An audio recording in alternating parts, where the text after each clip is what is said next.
La présentation que j'ai préparée a un titre un peu provocateur, à savoir comment la chimie accélère la réduction des pesticides et favorise la protection biologique des cultures. L'objectif de cette présentation est de vous faire une introduction sur le développement d'une technologie à base de phéromones comme alternative à l'utilisation d'insecticides en abordant plusieurs thématiques. La problématique du développement dans un contexte économique de ces nouvelles technologies, d'un point de vue réglementaire et d'un point de vue de la conversion des utilisateurs et des promoteurs de ces technologies par des formations adaptées. Tout l'objet des développements que nous faisons dans ma société, c'est justement de réconcilier l'utilisation de la chimie en faveur de l'environnement. Alors, la société est constituée de 4 entités, 180 employés. Elle a été créée en 2012, fin 2012, et a connu un développement de type start-up, mais avec des actifs industriels que je vais commenter. Donc, on a d'abord un centre de recherche qui est un peu la base de notre start-up à Lac, à côté de Pau, dans le bassin de Lac où est situé notre centre de recherche, donc un bassin de la chimie.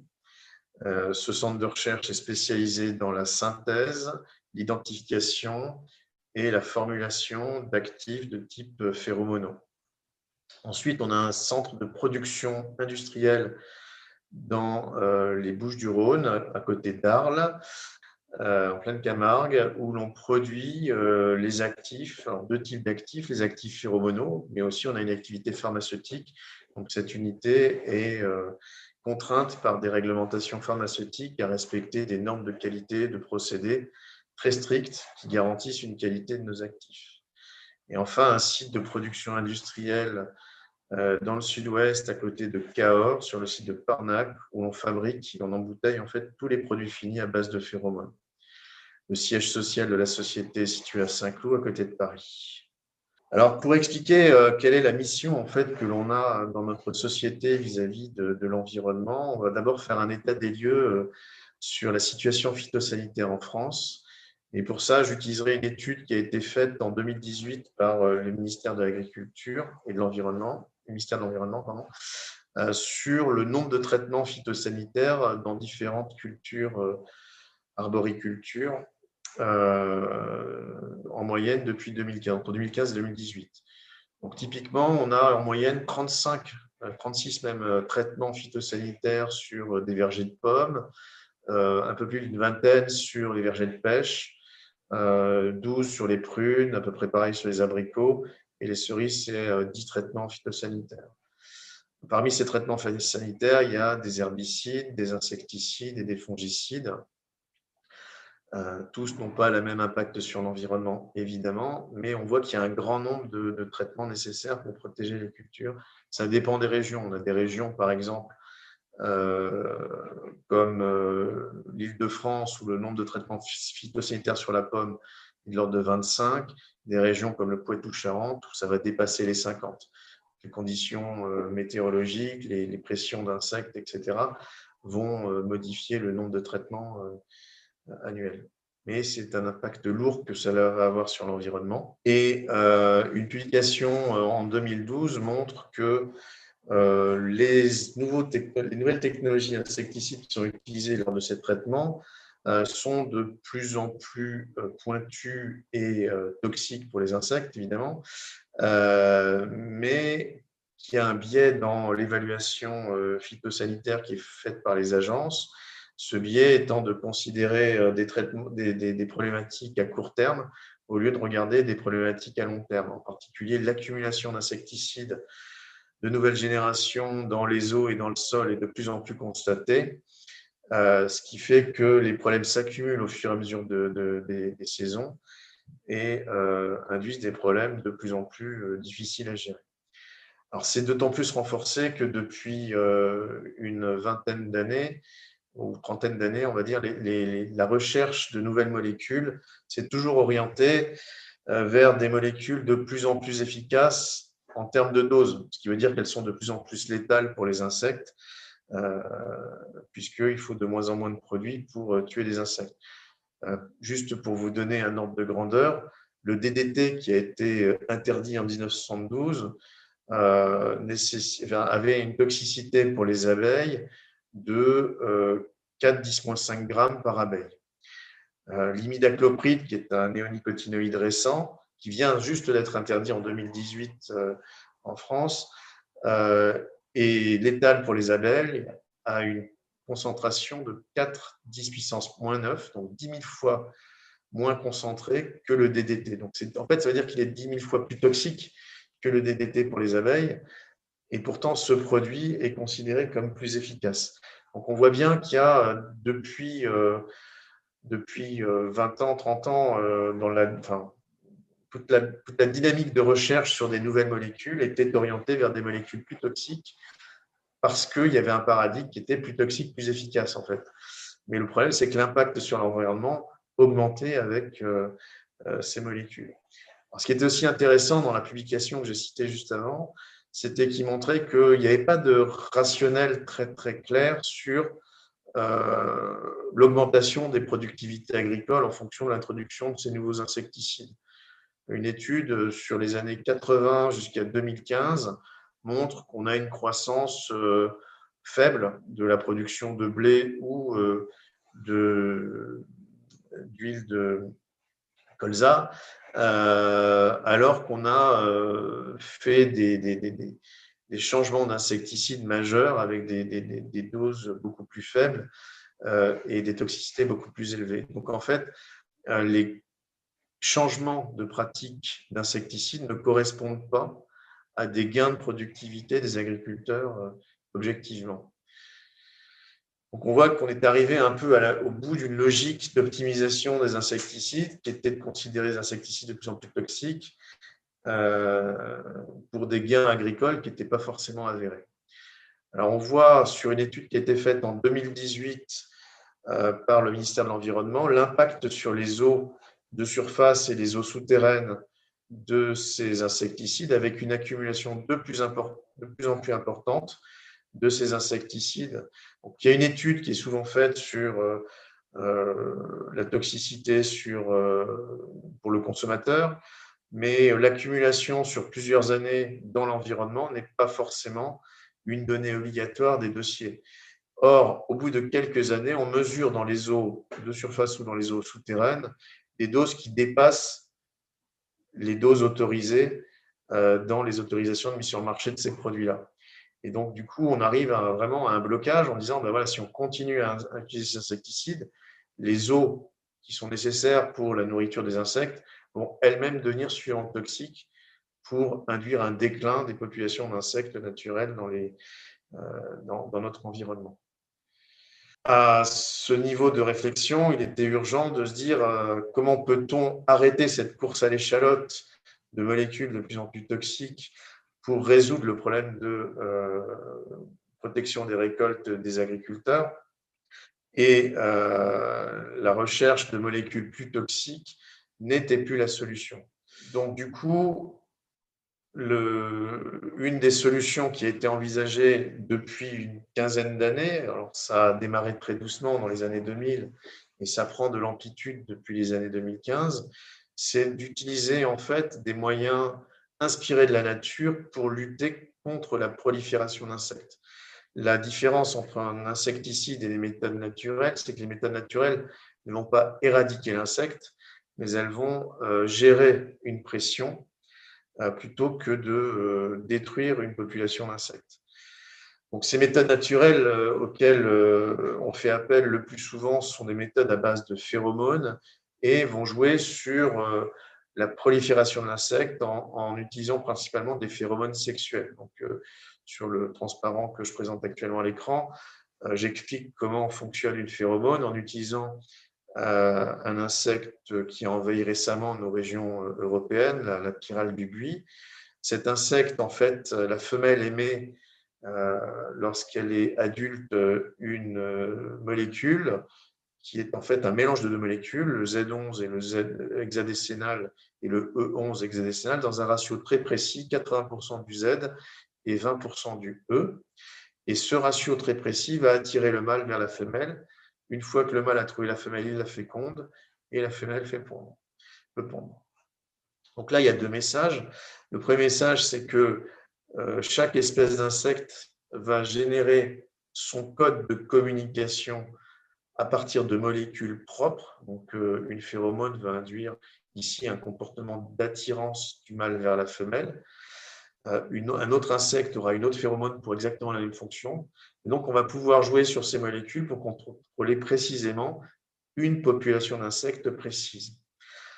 Le concept d'utilisation des phéromones est de jouer sur les doses. En fait, une phéromone émise par un insecte va être détectée à des doses qui sont de l'ordre du milliardième de gramme ou du 10 milliardième de gramme. Donc, bien plus faible même que les doses d'insecticides létales pour les insectes. Donc, on est sur des molécules qui sont encore plus précises en termes d'utilisation que les insecticides et qui sont aussi plus précises dans leur utilisation puisqu'elles ont une fonction de communication chez l'insecte. Et donc, on va perturber cette fonction de communication en fait en saturant l'atmosphère, saturant à l'échelle de l'insecte de cette phéromone. Et donc, l'insecte qui voit tellement de phéromones dans l'atmosphère de son point de vue n'arrivera plus à communiquer entre individus de l'espèce. Et donc, ça va perturber son mécanisme de reproduction. Ce n'est pas une technologie qui va faire appel à un quelconque métabolisme qui va expliquer ensuite une mortalité de l'insecte. C'est simplement une perturbation des systèmes de communication qui vont empêcher les insectes de se reproduire. En gros, les insectes vont mourir avant d'avoir pondu et donc les populations vont rester faibles. Ça a deux effets. D'abord, ça respecte la biodiversité puisque, comme je le dis, on ne détruit pas les populations d'insectes, donc il n'y a pas de… L'espèce perdure malgré l'action corrective de l'homme pour contrôler sa population. Et il y a un autre effet, c'est que du coup, comme l'espèce perdure, eh bien, elle n'a pas besoin d'évoluer. Il n'y a pas de développement de résistance. Son mode de communication fonctionne. C'est simplement que la probabilité de rencontre de deux individus devient très faible. Et au lieu de se développer de manière exponentielle parce qu'elle a un territoire très favorable avec une monoculture, elle va juste vivoter sur cette monoculture. Donc, ça va permettre de maintenir une pression faible, certes toujours positive, mais très faible et tolérable en termes de dégâts pour l'agriculture. Donc, on est sur un nouveau mode d'approche de l'agriculture. On n'est pas sur du zéro dégâts, on est sur un niveau tolérable de dégâts par l'agriculteur. Tolérable au sens économique, évidemment.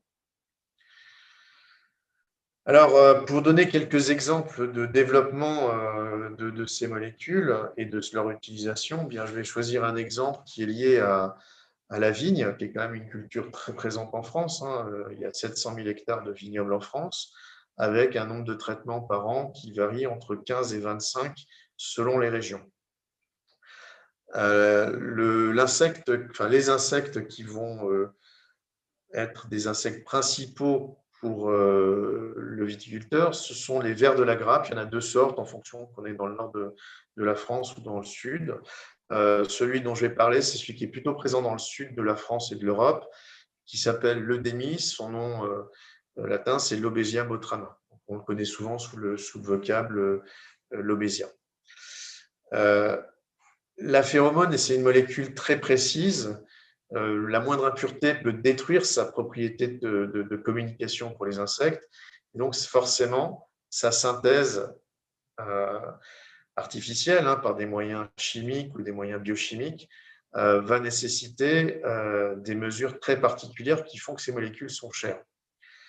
J'ai donné, par exemple, dans le graphique de droite, la répartition des coûts dans un produit final qu'on peut trouver aujourd'hui sur le marché entre les coûts de l'actif phéromonal et les coûts de fabrication du produit fini. On est sur plus de 50%, plus de 70% pardon, du coût lié à l'actif. Donc, on voit que maîtriser la fabrication de cet actif, et là, on doit faire appel à la chimie, c'est essentiel pour être capable d'utiliser des technologies de biocontrôle à base de phéromones de manière économique. Donc, la chimie, c'était un peu la question que je posais en titre de ma présentation, va déjà avoir cette première mission, c'est de rendre cette technologie accessible à l'agriculteur. On ne peut pas se permettre n'importe quel coût pour que la pratique agricole reste économique. Premier niveau, c'est réduire le coût de la fabrication de l'actif. Le deuxième niveau, ça va être aussi par des moyens chimiques qui vont plutôt être de formulation, d'augmenter le rendement de l'actif dans les champs. C'est-à-dire qu'en gros, si on met l'actif comme ça dans les champs sans précaution, au bout d'une journée, vous avez tout perdu. Par contre, si vous formulez correctement l'actif, vous allez pouvoir retenir cet actif pendant plusieurs mois dans le champ, pendant toute la saison, de manière à protéger le champ. Et en fait, plus vous aurez des technologies fines de formulation, moins vous aurez besoin d'actifs pour la même fonction de protection de la culture. Donc, l'objet de la recherche de la chimie et du développement industriel de chimie est sur deux axes. Le premier axe, maîtrise d'une synthèse de qualité à un coût abordable. Et deuxième axe, optimisation de la dose de phéromones pour être au plus proche des doses naturelles émises par les insectes. Ça a aussi un impact économique, évidemment, puisque plus la dose sera faible, plus vous aurez de chances de passer économiquement. Alors, pour illustrer un peu la contribution des chimistes à ces arrivées de nouveaux produits alternatifs sur le marché, j'ai choisi de vous présenter la voie de synthèse de la phéromone telle qu'elle était connue jusqu'en 2015. Des publications qui datent des années 90, des brevets de la société BASF qui permettent de synthétiser entre 7 et 11 étapes, ça dépend comment on les découpe, enfin disons 7 étapes, la molécule. La problématique, c'est que plus il y a d'étapes de synthèse, évidemment, plus c'est cher.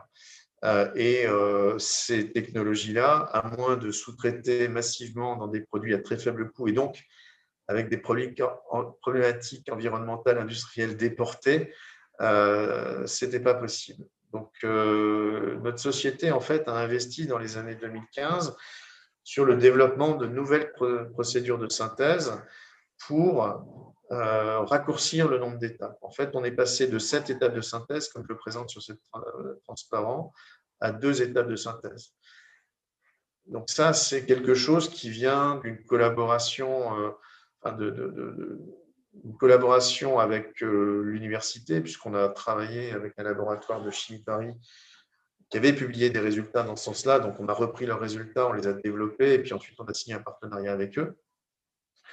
Et on a pu ainsi raccourcir énormément les voies de synthèse, donc de réduire significativement les coûts d'accès à la molécule.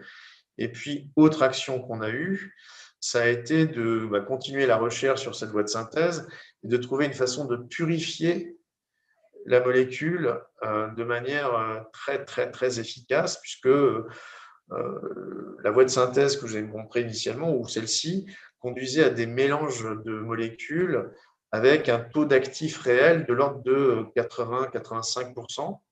Et avec la nouvelle technologie de purification qu'on a pu développer, technologie très simple, on arrive à des taux de pureté de l'actif de plus de 98%. Donc, on a permis ainsi au formulateur, qui va ensuite mettre un produit dans le champ, d'avoir accès à un produit plus simple à fabriquer, plus pur, donc avec des doses de produits chimiques beaucoup plus faibles. Alors, les technologies qu'on a utilisées pour la formulation vont être essentielles aussi sur le contrôle du largage dans les champs et donc la dose minimale efficace de phéromones. Et on a développé pour ce faire des technologies d'encapsulation. Ces technologies qui sont largement utilisées dans le domaine médical, même dans le domaine alimentaire, mais par contre qui n'étaient pas vraiment développées pour le secteur agricole. Donc, on a investi avec un partenaire qui s'appelle Coatex, une filiale de la société Arkema, dans le développement de technologies d'encapsulation dans l'eau, procédé complètement vert, avec des ingrédients de formulation qui sont issus aussi de la biomasse. On parle de cire d'abeille, on parle d'huile, de végétaux comme de l'huile de tournesol, de l'huile de maïs, etc. Donc, ces composants-là vont permettre de constituer des capsules dans l'eau, pas de présence de solvant, donc aucun rejet. Tous les produits qu'on a utilisés vont être utilisés pour l'application en champ et permettent à fabriquer des capsules de l'ordre de quelques microns, typiquement 1 micron, qui sont stables à la fois lors de la fabrication, évidemment, mais aussi lorsqu'on les applique dans le champ. Vous avez ici une photo de microscopie électronique du produit tel qu'il a été fabriqué, puis tel qu'il a été appliquée dans le champ. On voit d'ailleurs sur microscopie électronique, quelques capsules qui ont été séchées trop violemment sous vide, parce que le microscope électronique nécessite un vide, un ultravide, et on voit que ces capsules, on voit bien l'écorce des capsules qui a été fabriquée lors du procédé d'encapsulation. L'avantage de ces capsules, c'est qu'elles permettent de contrôler le taux de relargage dans les champs des phéromones et on arrive ainsi à choisir la dose journalière émise par les capsules dans les champs. Et en fonction de l'insecte, on va sélectionner cette dose en travaillant sur la formulation et la quantité de capsules qu'on met dans les champs.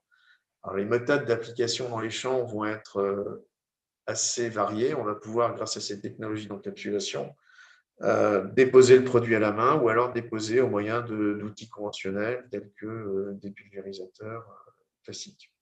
À noter quand même que le produit étant encapsulé dans l'eau, la phéromone étant très hydrophobe, il faut vraiment avoir attendu que l'eau s'évapore pour commencer à voir l'évacuation de la phéromone dans l'air et son activité. Autrement dit, l'agriculteur qui va appliquer le produit sous forme de micro-gouttelettes dans l'eau ne sera jamais en contact avec la phéromone elle-même. Donc, à supposer que la phéromone eut une toxicité quelconque pour l'humain, et elles n'en ont pas,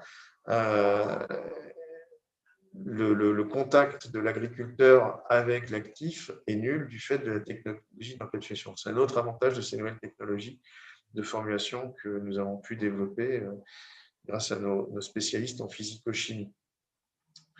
Donc, sur le graphe que je vous présente ici, je vous montre un peu l'évolution depuis 20 ans, 25 ans, des doses de phéromones annuelles qui ont été recommandées avec les générations de produits. Donc, les premiers produits en vigne, en 1990, étaient essayés avec 250 grammes de la phéromone de la Lobesia en champ. Aujourd'hui, avec les technologies d'encapsulation, nous arrivons à contrôler la population d'insectes avec des doses de 60 grammes sur toute une saison. On parle de 60 grammes sur 6 mois par hectare. Donc, en gros, on est sur 10 grammes par mois par hectare. Ce qui correspond à peu près à 10 fois la dose émise par tous les insectes présents dans le champ, ce qui permet d'éviter que les insectes se retrouvent statistiquement. Alors, la question, c'est que toutes ces innovations que je vous ai présentées, qu'elles soient en chimie, qu'elles soient en concept de lutte avec la confusion sexuelle ou qu'elles soient en formulation, sont-elles mises au marché dans les délais nécessaires pour réagir vis-à-vis de la situation sanitaire que causent les phytosanitaires en France? La réponse est non, du fait du système d'homologation de ces produits-là. Aujourd'hui, ces produits sont évalués comme des insecticides. Et comme je vous le disais au début, la recherche des insecticides a toujours consisté jusqu'à présent à développer des insecticides de plus en plus efficaces et donc de plus en plus toxiques. Donc, les produits chimiques classés comme insecticides, phéromones ou pas phéromones, sont tous regardés à la loupe, évidemment, avant d'être autorisés à la mise sur le marché en termes de toxicité pour le consommateur, toxicité pour l'environnement, etc. Ce qui veut dire qu'on va demander aux phéromones des études qui sont équivalentes à celles nécessaires pour les insecticides très toxiques, alors que ces phéromones elles-mêmes sont des substances naturellement émises sans toxicité. Donc, du coup, il y a un retard à la mise au marché des produits lié à cette façon d'évaluer les produits. Puis, deuxième biais dans l'évaluation des produits, c'est que autant les données toxicologiques sont mesurées dans l'absolu, autant les données d'efficacité sont mesurées en relatif. C'est-à-dire que si vous voulez comparer une phéromone, mesurer l'efficacité d'une phéromone, vous pouvez la comparer à des insecticides. C'est dans les pratiques d'évaluation des produits. Or, le concept de départ est complètement différent. Un insecticide vise à éradiquer une population sur un territoire, une phéromone vise à maintenir des équilibres et donc nécessairement à assumer les dégâts. Donc, du coup, le fait qu'on évalue les produits de la même façon qu'un insecticide crée un biais d'évaluation qui rend plus laborieux le travail d'homologation et donc le délai de mise au marché d'un produit, à partir du moment où on l'a mis au point d'un point de vue chimique, varie entre 6 mois dans certains pays, comme la Belgique. On a eu aussi un exemple récent en Italie où le produit a été homologué en moins de 6 mois, à 2 à 4 ans, comme ça peut se passer en France. Cela est lié en fait à des problématiques d'embouteillage des dossiers de mise au marché et la problématique aussi de la complexité des dossiers liés aux phéromones, qui sont des substances inclassables parmi les insecticides, mais évaluées selon des pratiques d'évaluation classiques pour les insecticides.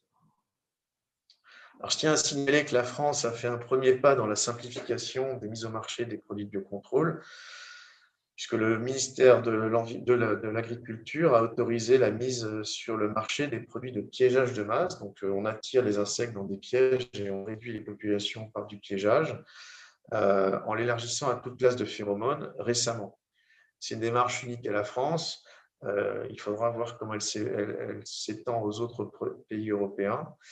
Par contre, sur la confusion sexuelle, les démarches restent très lourdes et moi, je milite pour la création de filières dédiées avec des évaluateurs dédiés de ces produits de biocontrôle, en particulier à base de phéromones, qui nécessitent des savoir-faire particuliers dans l'évaluation. À ce titre, la Belgique est un exemple puisqu'elle a créé des filières très courtes avec des personnels dédiés aux produits de biocontrôle. Et on a l'exemple de deux produits que nous mettons au marché en Belgique avec des délais de mise au marché, d'évaluation des dossiers de 120 jours totalement respectés. En France, le délai est de 6 à 8 mois légalement, mais il n'est jamais respecté.